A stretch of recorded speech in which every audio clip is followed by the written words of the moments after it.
সম্মানিত হাজিরিন, আল্লাহ সুবহানাহু ওয়া তাআলা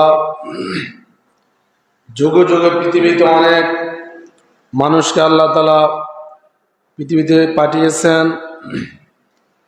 তারই ধারাবাহিকতায় আমরা এখন এই পৃথিবীতে আমরা বসবাস করি।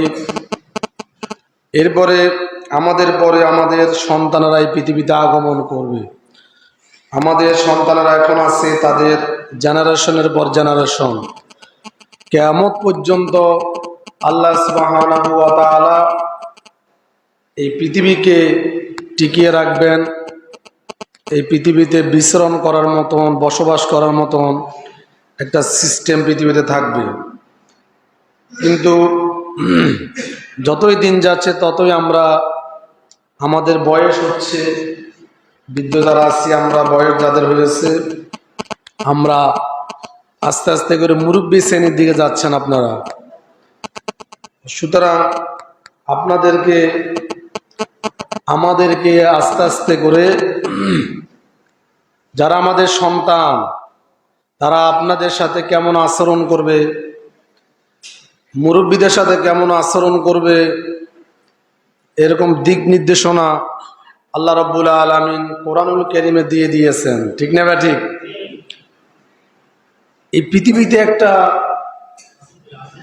উত্তম একটা জিনিস হলো, দামি একটা জিনিস, সেটা হলো পিতামাতা, আব্বা আম্মা, বিররুল ওয়ালিদাইন। পিতামাতাকে সেবা যত্ন করা,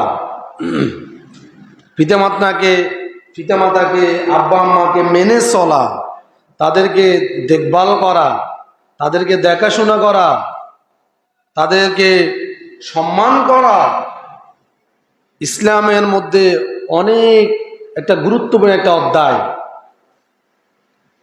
অথচ বর্তমান সময়ে দেখা যায় সেই পিতামাতার তেমন কোনো গুরুত্ব পাওয়া যায় না। সেই পিতামাতাকে আগের মতন এখন লোকেরা সম্মান করে না, যুবক ভাইয়েরা।